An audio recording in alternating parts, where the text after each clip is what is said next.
What are the revival measures? One is fiscal consolidation. That's very important. The fiscal deficit is too high to be sustainable. We need to reduce the fiscal deficit through various means. Subsidy needs to be reduced. Disinvestment needs to be promoted. And various other objectives on fiscal consolidation are very important. We think the monetary policy needs to be revised. Already in early April, we saw a reduction in the repo rate. We need further reductions both in the repo rate and the CRR. Fortunately, inflationary expectations are coming down. Global commodity prices, particularly crude oil, have started coming down. This is the right time to create a monetary stimulus that can help revive the economy. FDI regulations need to be eased. We need more foreign exchange coming into the country. We need the technology and the management skills that come with foreign direct investment. There are many sectors where foreign direct investment needs to be opened up. Particularly our aviation industry is going through difficulties. There has been a proposal to allow foreign airlines to invest in the Indian aviation sector. Insurance needs to be opened up. Multi-brand retail needs to be opened up. And there are several other areas of foreign direct investment which needs to be opened up.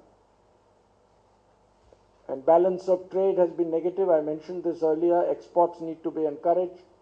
Unnecessary imports, particularly as a result of policies other countries follow in promoting their finished product exports at the expense of their raw material exports, need to be looked into so that our import bill is contained.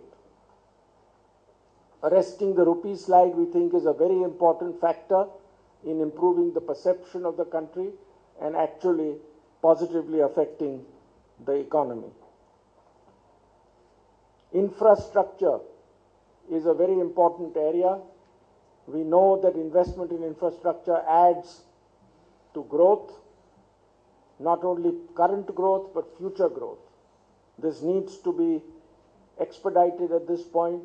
Several bottlenecks that have come in infrastructure, investment and execution need to be attended to. Financial sector reforms are very important. A corporate debt market should be encouraged. It's underdeveloped in our country. Capital shortage is leading to a lot of the difficulties our economy is facing at this point of time. Other reforms in the financial sector need to be expedited. A major area that could contribute to growth is agriculture. We think improved measures of agriculture, reforms in the APMC Act, especially as far as perishables are concerned, supply chain improvement, and many other developments in agriculture could add tremendous value to our growth revival plans. Summing up, we have 10 points which I have referred to in most cases.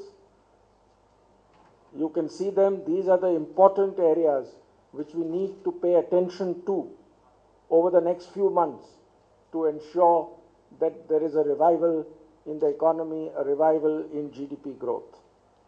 And execution is going to be extremely important. The ideas are there, but we need to execute them. And the last point I want to mention, the most important reform that can help GDP growth, improve GDP growth by around 1.5 percentage points, other things being equal, is the early introduction of the goods and services tax. That is a very important legislation. It can change the picture. We have been, CII has been working with all the states, with the opposition parties, with the government. We need to pull together to see that this legislation is passed at an early date, because it would create a major difference in terms of growth in the country. And then the other reforms could add to a win-win situation together with GA.